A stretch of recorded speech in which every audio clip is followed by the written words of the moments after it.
ಎಲ್ರಿಗೂ ನಮಸ್ಕಾರ. ರಾಜ್ಯಾದ್ಯಂತ ಇವಾಗ ಸರ್ಕಾರಿ ಶಿಕ್ಷಕರು ಕಾಮ್ಸ್ ಮುಖಾಂತರವಾಗಿ ತಮ್ಮ ಹಾಜರಾತಿ ಪ್ರಕ್ರಿಯೆಯನ್ನು ಆರಂಭ ಮಾಡಿದ್ದಾರೆ. ಕಾಮ್ಸ್ ಅಂತಕ್ಕಂಥದ್ದು ಇಟ್ಸ್ ಅನ್ ಅಪ್ಲಿಕೇಶನ್. ಅದು Karnataka advance attendance management system ಅಂತ ಹೇಳ್ತಾರೆ, ಅದಕ್ಕೆ ಸ್ಟ್ಯಾಂಡ್ ಫಾರ್ಮು. ಸೊ ಏನಾಗಿದೆ, ಇಡೀ ರಾಜ್ಯಾದ್ಯಂತ ಅಟ್ ಎ ಟೈಮ್ ಒಂದೇ ಸಲ ಎಲ್ಲರೂ ಕೂಡ ಇದೊಂದು ಪ್ರಕ್ರಿಯೆಗೆ ತೊಡಗಿಸ್ಕೊಂಡಾಗ ಏನಾಗುತ್ತೆ, ಇಟ್ಸ್ ಕ್ವೈಟ್ ನ್ಯಾಚುರಲಿ ಅದು ಟೆಕ್ನಿಕಲ್ ಇಶ್ಯೂ ಬರುವುದು ಅಥವಾ ಲೊಕೇಶನ್ ಇಶ್ಯೂಸ್ ಬರುವಂಥದ್ದು ಇವೆಲ್ಲ ಸಾಮಾನ್ಯವಾಗಿ ಆಗ್ತಕ್ಕಂಥ ಒಂದಷ್ಟು ಸಮಸ್ಯೆಗಳು. ಏಕೆಂದರೆ ಯಾವುದೇ ಅಪ್ಲಿಕೇಶನನ್ನು ಬಿಲ್ಡ್ ಮಾಡಿ ಎಲ್ಲ ನೌಕರಿಗೂ ಅದನ್ನು ಅಪ್ಲಿಕೇಬಲ್ ಆಗಬೇಕು ಅಂತಕ್ಕಂಥ ಒಂದು ಆದೇಶವನ್ನು ಪಾಸ್ ಮಾಡಿದಾಗ ಅದ್ರ ಮುಖಾಂತರವಾಗಿ ಒಂದಷ್ಟು ಚಟುವಟಿಕೆ ಆಗಬೇಕು ಅಂತಂದಾಗ ಅದು ನಾಟ್ ಓನ್ಲಿ ಕಾಮ್ಸ್ ಅಪ್ಲಿಕೇಶನ್, ಯಾವುದೇ ಅಪ್ಲಿಕೇಶನ್ ಬಂದರೂ ಕೂಡ ಅದಾಗೇ ಆಗುತ್ತೆ. ಸೊ ಇದು ಕೂಡ ಹಾಗೆಯೇ ಆರಂಭದಲ್ಲಿ ಇವೆಲ್ಲವೂ ಕೂಡ ಆಗ್ತಾಯಿದೆ ಈಗ. ಸೊ ಮೇ ಬಿ ಮುಂದಿನ ದಿನಗಳಲ್ಲಿ ಇವೆಲ್ಲವೂ ಕೂಡ ಹಂತ ಕಡಿಮೆ ಆಗ್ಬೋದು ಅಂತ ಅಂದ್ಕೊಂಡಿದ್ದೀನಿ ನಾನು. ಅಂದರೆ ಕೆಲವು ಸಲ ಲೊಕೇಶನ್ಸ್ ಇಶ್ಯೂ ಆದಾಗ ನೀವೇನು ಹೇಗೆ ಸಾಲ್ವ್ ಮಾಡ್ಬೋದು ಅಂತ ಒಂದಷ್ಟು ವಿಚಾರಗಳಿದೆ, ಅದನ್ನು ಹಂಚ್ಕೊಳ್ಳಿಕ್ಕೆ ನಾನು ಈ ವಿಡಿಯೋನ ಮಾಡ್ತಾ ಇರುವಂಥದ್ದು. ನೋಡಿ, ಇಲ್ಲಿ ನಾನು ಹಾಗೆ ಸ್ಕಾಲಪ್ ಮಾಡಿ ಹೇಳ್ತೀನಿ. ಇಲ್ಲಿ ಒಂದಷ್ಟು ಪಾಯಿಂಟ್ಸ್ ಇದೆ ಇಲ್ಲಿ. So here we go. ನೋಡಿ, ಇಲ್ಲಿ ಇದೆಯಲ್ಲ, ಇದು ಹೇಗೆ ವರ್ಕ್ ಮಾಡುತ್ತೆ ಅಂತ. ಕಾಮ್ಸ್ ಅಪ್ಲಿಕೇಶನ್ ಜಿಯೋ ಫೆನ್ಸಿಂಗ್ ಆಧಾರದ ಮೇಲೆ ಇದು ಕೆಲಸ ಮಾಡುತ್ತೆ. ಹಾಗಾಗಿ ಶಾಲಾ ಆವರಣದಲ್ಲಿ ಇದ್ದಾಗ ಮಾತ್ರ ಚೆಕ್ಔಟ್ ಮಾಡಲಿಕ್ಕೆ ಸಾಧ್ಯ ಆಗುತ್ತೆ ಅಂತ. ಸೊ 100ರಿಂದ 200 ಮೀಟ್ರು, ಅದು ಆಫೀಸ್ ಆದರೂ ಅಷ್ಟೇ, ನೀವು ಸ್ಕೂಲ್ ಗ್ರೌಂಡ್ ಆದರೂ ಅಷ್ಟೇ. ಈಗ ಸ್ಕೂಲಿಂದ ತುಂಬ ದೂರ ಹೋಗ್ಬಿಟ್ಟು ಪ್ರಾಸೆಸ್ ಮಾಡಬೇಕು ಅಂದರೆ ಖಂಡಿತವಾಗ್ಲೂ ತೊಗೊಳ್ಳಲ್ಲ ಅದು. ನೋಡಿ, ಅಲ್ಲೇ ಹೇಳ್ಬಿಟ್ಟಿದ್ದಾರೆ. ಸೊ ಸ್ಕೂಲ್ ಗ್ರೌಂಡಲ್ಲಿ ಇರಬೇಕು ಅಥವಾ ಆಫೀಸ್ ಆದರೆ ಆಫೀಸ್ ಕಚೇರಿಯ ಗ್ರೌಂಡಲ್ಲಿ ಇರಬೇಕಾಗುತ್ತೆ ಅಂತ ಅದು ಅರ್ಥ ಮಾಡ್ಕೊಳ್ಬೇಕು. 100ರಿಂದ 200 ಮೀಟ್ರು ಅಂತ ಅದಕ್ಕೊಂದು ಸ್ಪೆಸಿಫಿಕ್ ಡಿಸ್ಟೆನ್ಸ್ ಅಂತ ಇರ್ತಿದೆ, ಅಷ್ಟರೊಳಗಡೆ ಅದು ಪ್ರಾಸೆಸ್ ಆಗಬೇಕು. ಶಾಲೆಯಿಂದ ಹೊರಗೆ ಹೋದ ನಂತರ ದೂರದ ಸ್ಥಳದಿಂದ ಚೆಕ್ಔಟ್ ಮಾಡಲು ಯಾವುದೇ ಕಾರಣಕ್ಕೂ ಅಪ್ಲಿಕೇಶನ್ನು ಅಪ್ರೂವಲ್ ಪಾಸ್ ಮಾಡಲ್ಲ, ಅಂದರೆ ಅನುಮತಿಯನ್ನು ತಗೊಳ್ಳಲ್ಲ ಅದು. ತಾಂತ್ರಿಕ ದೋಷದಿಂದ ಇಂತಹ ಸಮಸ್ಯೆ ಎದುರಾದರೆ, ತುಂಬ ಜನ ಹೇಳ್ತಾ ಇದ್ದಾರೆ ಈಗ, ಐ ಥಿಂಕ್ ಇದು ಪ್ರಾಪರಾಗಿ ವರ್ಕ್ ಮಾಡ್ತಾಯಿಲ್ಲ, ಪ್ರಾಸೆಸ್ ಆಗ್ತಾಯಿಲ್ಲ ಅಂತ ಅಂದ್ಬಿಟ್ಟು, ಅವಾಗ ಏನು ಮಾಡಬೇಕಾಗತ್ತೆ, ಸಂಬಂಧಪಟ್ಟಂಥ ಮುಖ್ಯ ಶಿಕ್ಷಕರಿಗೆ ಗಮನಕ್ಕೆ ತಂದು ದಟ್ ಈಸ್ ಮ್ಯಾನ್ಯುವಲ್ ರಿಕ್ವೆಸ್ಟ್ ಅಂತ ಇರುತ್ತೆ, ಅದನ್ನು ಮಾಡಬೇಕು. ಮ್ಯಾನ್ಯುವಲ್ ಅಪ್ರೂವಲ್ನ ಕಳಿಸ್ಬೇಕಾಗತ್ತೆ ಯಾವುದೇ ಇಶ್ಯೂಸ್ ತಲೆದೋರಿದ್ರೆ. ಇದು ಮೊದಲನೇ ಪಾಯಿಂಟು. ಇನ್ನು ಇಲ್ಲಿ GPS ಮತ್ತು ಲೊಕೇಶನ್ಸ್ ಇಶ್ಯೂಸ್ ಏನಾದ್ರು ಆದಾಗ ಅದಕ್ಕೆ ಏನು ಸೊಲ್ಯೂಷನ್ ಇದೆ ಅಂತ ಅಂದ್ಬಿಟ್ಟು ಅಲ್ಲಿ ಇದಕ್ಕೆ ಸಂಬಂಧಪಟ್ಟಾಗೆ ಒಂದಷ್ಟು ಇನ್ಫಾರ್ಮೇಷನ್ಸ್ ಕೊಟ್ಟಿದ್ದಾರೆ. ಸೊ ದಯಮಾಡಿ ನೋಡಿ, ಇದನ್ನು ಫಾಲೋ ಅಪ್ ಮಾಡಿ, ಆದರೂ ಆಗ್ಬೋದು ಅಂತ ಅನಿಸುತ್ತೆ. GPS ಅಥವಾ ಲೊಕೇಶನ್ ದೋಷಕ್ಕೆ ಪರಿಹಾರ ಅಂತ ಅಂದ್ಬಿಟ್ಟು ಲೊಕೇಶನ್ ಜಿಯೋ ಫೆನ್ಸಿಂಗ್ ಅಂತ ಇದೆ. ಹೈ ಆ್ಯಕ್ಯುರಸಿ ಆನ್ ಮಾಡಿ ಅಂತ, ಅದು ನಿಮ್ಮ ಪ್ರತಿಯೊಬ್ಬರ ಫೋನ್ ಸೆಟ್ಟಿಂಗಲ್ಲಿ ಅದೊಂದು ಆಪ್ಷನ್ ಬರುತ್ತೆ, ಹೈ ಆ್ಯಕ್ಯುರಸಿ ಅಂತ ಅಂದ್ಬಿಟ್ಟು. ಲೊಕೇಶನ್ ಹೈ ಆ್ಯಕ್ಯುರಸಿ ಅಂತ ಇರುತ್ತೆ, ಅಥವಾ ಪ್ರಿಸೈಸ್ ಲೊಕೇಶನ್ ಅಂತ ಇರುತ್ತೆ. ಸೊ ಆ ಆಯ್ಕೆನ ಏನು ಮಾಡಬೇಕು, ಆ್ಯಕ್ಟಿವ್ ಮಾಡಬೇಕು, ಸಕ್ರಿಯಗೊಳಿಸಬೇಕು. ಅದು ಸೆಟ್ಟಿಂಗ್ಸಲ್ಲಿ ಇರುತ್ತೆ, ದಯಮಾಡಿ ಅದನ್ನು ನೀವು ಫಾಲೋ ಅಪ್ ಮಾಡಿ ಅದನ್ನು, ಅದು ಎಲ್ಲೆಲ್ಲಿದೆ ಆಪ್ಷನ್ ಅಂತ ಅದು ನೋಡಿಕೊಂಡು ಅದು ಮಾಡಬೇಕು ನೀವು. ನೆಕ್ಸ್ಟು ನೋಡಿ, ನಾನು ಆವಾಗಲೇ ಹೇಳಿದ್ನಲ್ಲ, ಸ್ಕೂಲ್ ಆದರೆ ಶಾಲೆಯ ಆವರಣದಲ್ಲಿರಬೇಕು, ಕಚೇರಿ ಆದರೆ ಕಚೇರಿಯ ವ್ಯಾಪ್ತಿಯಲ್ಲಿರಬೇಕು. ದಟ್ ಈಸ್ ವೆರಿ ಇಂಪಾರ್ಟೆಂಟ್ ಇದು. ನೋಡಿ, ಅದನ್ನು ಹೇಳಿದ್ದಾರೆ ಇಲ್ಲಿ, ಕಚೇರಿಯ ವ್ಯಾಪ್ತಿಯಲ್ಲಿರಿ, ಜಿಯೋ ಫೆನ್ಸಿಂಗ್.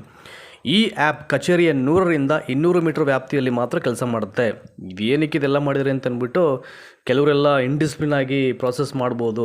ಯಾಕೆಂದರೆ ಸರ್ಕಾರದ ಯಾವುದೇ ಒಂದು ಸ್ಕೀಮ್ ಆದರೂ ಕೂಡ, ಸೊ ಯಾರೇ ಆ್ಯಪ್ ಡೆವಲಪ್ ಮಾಡಿದ್ರು ಕೂಡ, ಡಿಸೈನ್ ಮಾಡಿದ್ರು ಕೂಡ ಅದಕ್ಕೆ ಒಂದು ಡಿಸಿಪ್ಲಿನ್ ಇರ್ತಿದೆ. ಅದ್ರ ಏನು ರೂಪುರೇಷೆ ಇರ್ತಿದೆ, ಅಪ್ಲಿಕೇಶನ್ ರೂಲ್ಸ್ ಏನಿರ್ತಿದೆ, ಅದು ಅವೆಲ್ಲವನ್ನು ಫಾಲೋ ಮಾಡಬೇಕಾಗತ್ತೆ.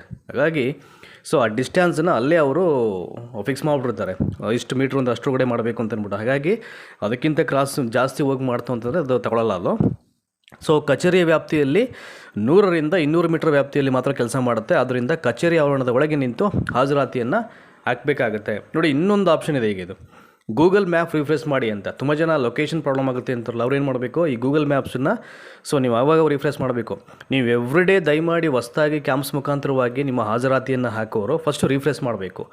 ಸಾಧ್ಯ ಆದರೆ ಒಂದು ಸಲ ನಿಮ್ಮ ಹ್ಯಾಂಡ್ ಫೋನನ್ನು ಅಥವಾ ನಿಮ್ಮ ಸೆಲ್ಲನ್ನು ಐ ಥಿಂಕ್ ಸ್ವಿಚ್ ಆಫ್ ಮಾಡಿ ಆನ್ ಮಾಡಿ, ಸಾಧ್ಯ ಆದರೆ ರೀಸ್ಟಾರ್ಟ್ ಮಾಡಿ. ಅವಾಗ ಏನಾಗುತ್ತೆ, ಸೆಟ್ಟಿಂಗ್ಸು ಸರಿಯಾಗಿ ಕರೆಕ್ಟಾಗಿ ಕೂತ್ಕೊಳ್ಳುತ್ತೆ. ಸೊ ಯಾವ ಸೆಟ್ಟಿಂಗ್ಸ್ ಎಲ್ಲಿ ಕೂತ್ಕೊಳ್ಬೇಕು, ಏನು ಎನೇಬಲ್ ಆಗಬೇಕು, ಎಲ್ಲವೂ ಕೂಡ ಸರಿಯಾದ ರೀತಿಯಲ್ಲಿ ಆಗುತ್ತೆ. ಅದಕ್ಕೇ ತುಂಬ ಜನ ಸ್ಟ್ರಕ್ ಆದಾಗ, ಕೆಲವು ಸಲ ಪ್ರಾಪರಾಗಿ ವರ್ಕ್ ಮಾಡದೇ ಇದ್ದಾಗ ಸ್ವಿಚ್ ಆಫ್ ಮಾಡಿ ಆನ್ ಮಾಡಿ ಅಂತಾರೆ. ಇನ್ನು ಕೆಲವರೆಲ್ಲ ನಿಮ್ಮ ಡಿವೈಸ್ ರೀಸ್ಟಾರ್ಟ್ ಮಾಡಿ ಅಂತ ಹೇಳ್ತಾರೆ. ಸೊ ಇದು ಬಿಫೋರ್ ದಾಟ್ ನೀವು ಪ್ರಕ್ರಿಯೆಯನ್ನು ಆರಂಭ ಮಾಡಲಿಕ್ಕಿಂತ ಮುಂಚೆ ಮಾಡಬೇಕಾಗಿರ್ತಕ್ಕಂಥ ಕೆಲಸ ಇದು.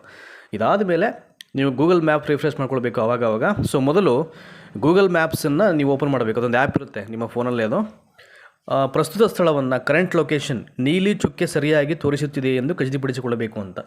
ಒಂದು ಇದು ಬ್ಲೂ ಮಾರ್ಕ್ ಬರುತ್ತೆ ಅದು, ಅಥವಾ ಬ್ಲೂ ಡಾಟ್, ಅದು ಕರೆಕ್ಟಾಗಿ ಎಕ್ಸಾಕ್ಟ್ ಲೊಕೇಶನ್ ತೋರಿಸ್ತಾ ಇದೆ ಅಂತ ಏನು ಮಾಡಬೇಕು, ನಾವು ಚೆಕ್ ಮಾಡಬೇಕು. ಅದಾದ ನಂತರದ ಕಾಮ್ಸ್ ಆ್ಯಪನ್ನು ಬಳಸ್ಕೋಬೇಕು. ತುಂಬ ಜನ ಇದ್ರ ಕಡೆ ಗಮನ ಹರಿಸಲ್ಲ, ಡೈರೆಕ್ಟ್ ಅಪ್ಲಿಕೇಶನ್ ಓಪನ್ ಮಾಡಿಬಿಟ್ಟು ಕಾಮ್ಸ್ ಅಪ್ಲಿಕೇಶನ್ನ ಅಲ್ಲಿ ಪ್ರಕ್ರಿಯೆ ಆರಂಭ ಮಾಡಲಿಕ್ಕೆ ಹೋಗ್ತಾರೆ. ಸೊ ಬಿಫೋರ್ ದಟ್ ಇವೆಲ್ಲವನ್ನು ತಿಳ್ಕೊಳ್ಬೇಕು ನೀವು, ಆಯಿತಾ. ಸೊ ಮೊದಲನೇದು ಸೆಟ್ಟಿಂಗ್ಸಲ್ಲಿ ಹೋಗ್ಬಿಟ್ಟು ಐ ಆ್ಯಕ್ಯುರಸಿಯನ್ನು ಆನ್ ಮಾಡ್ಕೊಳ್ಳಿ, ಅಥವಾ ಪ್ರಿಸೈಸ್ ಲೊಕೇಶನ್ ಆಯ್ಕೆಯನ್ನು ಆ್ಯಕ್ಟಿವ್ ಮಾಡಬೇಕು. ಅದಾದ ನಂತರದಲ್ಲಿ ನಿಮ್ಮ ಗೂಗಲ್ ಮ್ಯಾಪ್ನ ರಿಫ್ರೆಶ್ ಮಾಡಬೇಕು. ಆವಾಗ ಮೇ ಬಿ ಇಶ್ಯೂಸ್ ಎಲ್ಲ ಕ್ಲಿಯರ್ ಆಗ್ಬೋದು ಅಂತ ನಾನು ಅಂದ್ಕೊಂಡಿದ್ದೀನಿ. ಇದರಿಂದ ಆಚೆಗೂ ಏನಾದರೂ ಸಮಸ್ಯೆಗಳು ಬಂತು ಅಂತಂದರೆ ಸೊ ಕನ್ಸರ್ನ್ಸ್ ಆಫೀಸರ್ ಯಾರು ಇರ್ತಾರೋ ಅಥವಾ ಈ ಅಪ್ಲಿಕೇಶನ್ ಡಿಸೈನ್ ಮಾಡಿದವರು, ಯಾಕೆಂದರೆ ಅವರು ಇಲ್ಲಿ ಅಪ್ಲಿಕೇಶನಲ್ಲಿ ತಲೆದೋರ್ತಕ್ಕಂಥ ಸಮಸ್ಯೆಗಳಿಗೆ ಸೊಲ್ಯೂಷನ್ ಕಂಡುಹಿಡಿಬೇಕು ಅಂತಂದರೆ ಯಾರು ಈ ಅಪ್ಲಿಕೇಶನ್ ಮುಖಾಂತರವಾಗಿ ಹಾಜರಾತಿಯನ್ನು ಹಾಕೋರು ಸಮಸ್ಯೆಯನ್ನು ಫೇಸ್ ಮಾಡ್ತಾಯಿದ್ದಾರೋ ಅವ್ರ ಕಡೆಯಿಂದ ರಿಕ್ವೆಷನ್ ಹೋಗಬೇಕು. ಸಂಬಂಧಪಟ್ಟ ಅಧಿಕಾರಿಗಳಿಗೆ ಇದ್ರ ಬಗ್ಗೆ ಮಾಹಿತಿ ಕೊಡಬೇಕಾಗುತ್ತೆ. ಅದು ಆ ಮಾಹಿತಿ ಕೊಟ್ಟಾಗ ಮೇ ಬಿ ಅವ್ರ ಗಮನಕ್ಕೆ ಬಂದು ಏನಾದರೂ ಚೇಂಜಸ್ ಮಾಡ್ಬೋದು. ಆಮೇಲೆ ಭಾಳ ಮುಖ್ಯವಾಗಿ ಚೇಂಜಸ್ ಮಾಡಲಿಕ್ಕಿಂತ ಮುಂಚೆ ಇಲಾಖೆ ಒಂದು ಡೈರೆಕ್ಷನ್ಸ್ ಪಾಸ್ ಮಾಡಬೇಕು. ಈ ಥರ ಅಪ್ಲಿಕೇಶನ್ತು ಇಶ್ಯೂ ಆಗಿದೆ, ಅವೆಲ್ಲವೂ ಕೂಡ ಸರಿಯಾದ ರೀತಿ ಆಗೋ ತನಕ ಸೊ ಮುಂಚೆ ಎಲ್ಲ ಹೇಗೆ ಹಾಜರಾತಿಯನ್ನು ಸಲ್ಲಿಸ್ತಾಯಿದ್ರು ಸೊ ಅದೇ ರೀತಿ ಹಾಜರಾತಿ ಸಲ್ಲಿಸಲಿಕ್ಕೆ ಅವಕಾಶ ಕೊಡಿ. ಆ ಎಲ್ಲ ಇಶ್ಯೂ ಕ್ಲಿಯರ್ ಆದ ನಂತರದಲ್ಲಿ ಮತ್ತೆ ಅಪ್ಲಿಕೇಶನ್ ಮುಖಾಂತರ ಹಾಜರಾತಿ ಆಗಲಿಕ್ಕೆ ಅವಕಾಶ ಆಗೋ ಥರ ಒಂದು ವ್ಯವಸ್ಥೆ ಮಾಡಿ ಅಂತ. ಸೊ ಆ ರೀತಿಯಾಗಿ ಏನಾದರೂ ಮಾಡಬೇಕಾಗುತ್ತೆ. ಅಂದರೆ ಯಾವುದೇ ರೀತಿ ಸಮಸ್ಯೆಗಳಾಗದೇ ಇದ್ದ ಪಕ್ಷದಲ್ಲಿ ಆದಾಗ ಏನಾಗುತ್ತೆ, ಇನ್ನೇನು ಮಾಡೋಕ್ಕಾಗಲ್ಲ. ಯಾರದನ್ನು ಕನ್ಸರ್ನ್ ಮಾಡಬೇಕು ಅವ್ರು ಮಾಡಿಬಿಟ್ಟು ಅದಕ್ಕೇನು ಸೊಲ್ಯೂಷನ್ ಪ್ರೊವೈಡ್ ಮಾಡಬೇಕಾಗುತ್ತೆ ಇದನ್ನು ಮಾಡಲೇಬೇಕಾಗುತ್ತೆ. ಹಾಗಾಗಿ ಸೊ ತುಂಬ ಜನ ಪ್ರಾಪರಾಗಿ ಅಪ್ಲಿಕೇಶನ್ ವರ್ಕ್ ಆಗಲ್ಲ ಅಂತ ಇದ್ದರು. ಕೆಲವರು I think so not found ಅಂತ ಬರ್ತಾಯಿದೆ ಅಂತ ತುಂಬ ಜನ ಹೇಳ್ತಾಯಿದ್ರು. ಆಮೇಲೆ ಇನ್ನೂ ಕೆಲವರು ಲೊಕೇಶನ್ಸ್ ಇಶ್ಯೂಸ್ ಸಾಕಷ್ಟು ಆಗ್ತಾಯಿದೆ ಅಂತ ಹೇಳ್ತಾಯಿದ್ರು. ಈಗೇನು ಹೇಳಿದೆ ಅದನ್ನು ಒಂಚೂರು ಫಾಲೋ ಅಪ್ ಮಾಡಿ ಏನೇನು ಎಲ್ಲೆಲ್ಲ ಆನ್ ಮಾಡಬೇಕು ಸೆಟ್ಟಿಂಗ್ಸಲ್ಲಿ. ನಾನು ಅವಾಗಲೇ ಹೇಳಿದಾಗೆ ಅದಾದ ನಂತರದಲ್ಲೂ ಕೂಡ ಇದು ತಲೆದೂದರೆ ಸಮಸ್ಯೆಗಳು ಸೊ ಕನ್ಸರ್ನ್ ಆಫೀಸರ್ಸ್ ಆಗಲಿ ಕನ್ಸರ್ನ್ ಡಿಪಾರ್ಟ್ಮೆಂಟ್ ಆಗಲಿ ಅವ್ರ ಕಡೆಯಿಂದ ಈ ಅಪ್ಲಿಕೇಶನ್ ಯಾರು ಡಿಸೈನ್ ಮಾಡಿದ್ರು, ಯಾರು ಡೆವಲಪ್ ಮಾಡಿದ್ದಾರೆ ಅವರೇ ಇದಕ್ಕೆ ಏನಾದರೂ ಪರಿಹಾರವನ್ನು ಸೂಚಿಸಬೇಕಾಗುತ್ತೆ. ಆಯಿತಾ? ಹಾಗಾಗಿ ಇದೊಂಚೂರು ನಿಮ್ಮ ಜೊತೆ ಹಂಚ್ಕೊಳ್ಬೇಕು ಅಂತ ಅನಿಸ್ತು, ಹಾಗಾಗಿ ಇದು ಹೇಳಿದೆ. ಸೊ ಧನ್ಯವಾದ. Thank you so much.